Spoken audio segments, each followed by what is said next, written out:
Everyone, स्वागत है आप सभी का लर्निंग ग्रुप चैनल पे। तो इस वीडियो में करेंगे हम हिमाचल के प्रीवियस एग्जाम में पूछे गए हिमाचल से ही रिलेटेड क्वेश्चंस डिस्कस। तो चलिए स्टार्ट करते हैं आज की वीडियो को। फर्स्ट क्वेश्चन है हमारे पास, हिमाचल प्रदेश किस वर्ष संघ शासित प्रदेश बना था? यूनियन टेरिटरी जो था वो किस ईयर में एचपी को बनाया गया था? तो इसका सही आंसर होगा 1956। डी जो है इसका करेक्ट आंसर है।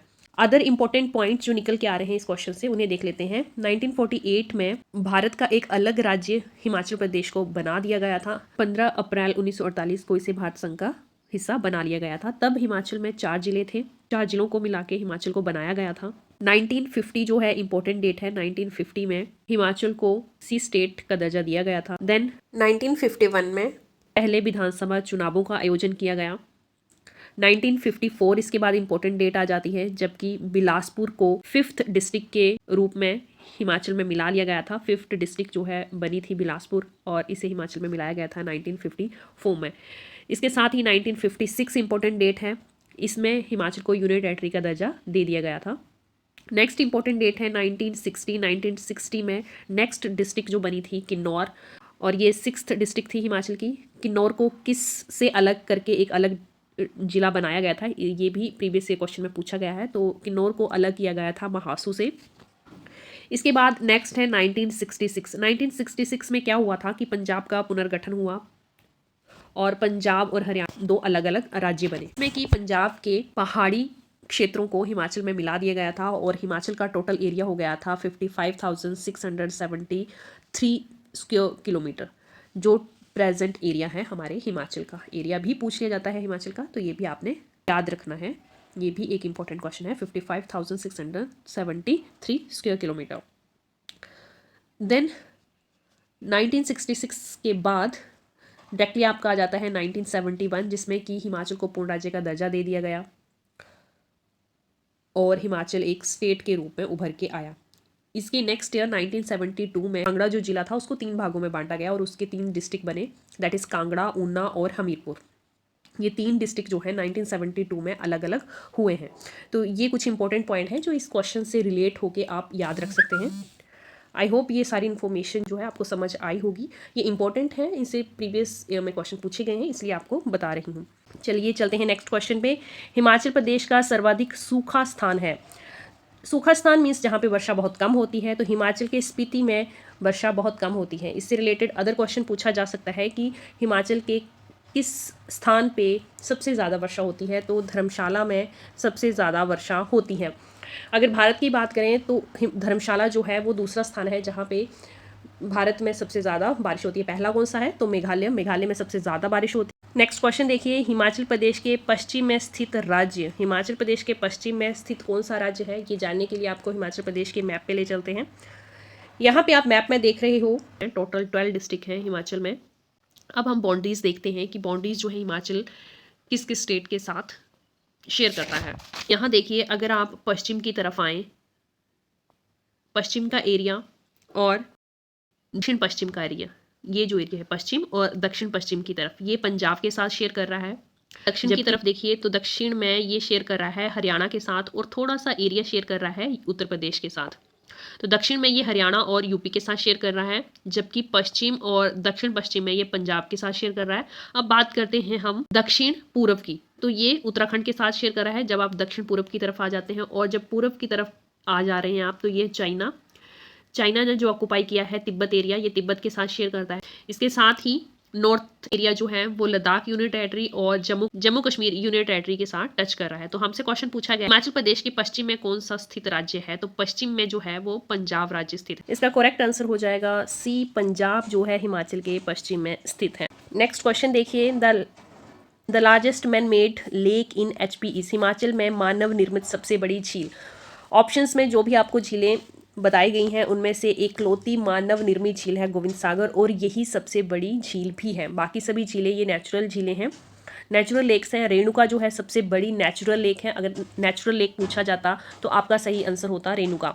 रेणुका किस जिले में है? तो ये है सिरमौर में। सिरमौर की एक और झील बहुत इंपॉर्टेंट है, सुकेती झील, वो भी आपने ध्यान रखनी है। खजियार झील जो है ये हिमाचल के चंबा जिले में है और ये भी नेचुरल लेक है। देन इसके साथ ही चंबा की कुछ और इंपॉर्टेंट लेक्स जो हैं जिससे रिलेटेड क्वेश्चन पूछा जा चुका है प्रीवियस एग्जामिनेशन में, that is Lama lake, Ghadasaru lake, Manimahesh और महाकाली लेक्स, ये भी चंबा जिले में स्थित हैं। इसके साथ ही थर्ड ऑप्शन में चंद्रताल बताया गया है। चंद्रताल झील जो है हिमाचल के लाहौल स्पीति जिले में है। चंद्रताल के साथ साथ सूरजताल, आपने झील याद रखनी है, ये भी लाहौल स्पीति में ही स्थित है। गोविंद सागर झील जो कि सबसे बड़ी मानव निर्मित झील है हिमाचल प्रदेश की, ये बिलासपुर जिले में स्थित है। अगला प्रश्न देखिए, वैदिक काल में चिनाब नदी को जाना जाता था। वैदिक काल में जिस नाम से नदियों को जाना जाता था वो नदियों के वैदिक नाम से प्रचलित है। जैसे पूछा जाता है कि चिनाब नदी का वैदिक नाम क्या है, तो वैदिक काल में जिस नाम से उन्हें पुकारते थे उसे वैदिक नाम कह दिया गया है। तो चिनाब का वैदिक नाम क्या है, तो चिनाब का वैदिक नाम अस्किनी। अस्किनी इन 4 ऑप्शंस में से नहीं दिया गया है, तो डी ऑप्शन हमारा सही हो जाएगा, इनमें से कोई भी नहीं। वैदिक नाम पता होने चाहिए सभी नदियों के आपको। चिनाब का आपको बता दिया, चिनाब का वैदिक नाम है अस्किनी। हिमाचल में 5 प्रमुख नदियां हैं और इन सभी के वैदिक नामों से रिलेटेड एक क्वेश्चन बन ही जाता है। तो इसकी थोड़ी रिवीजन कर लेते हैं। जैसे सबसे बड़ी नदी जो है हिमाचल प्रदेश में है सतलुज नदी। सतलुज नदी किन्नौर डिस्ट्रिक्ट से हिमाचल में इंटर करती है। सतलुज नदी का वैदिक नाम है सतुद्री। सतुद्री। इसके साथ ही दूसरे नंबर पे ब्यास आ जाती हैं। ब्यास का वैदिक नाम आपका आ जाएगा, ब्यास का वैदिक नाम है अर्जिकिया।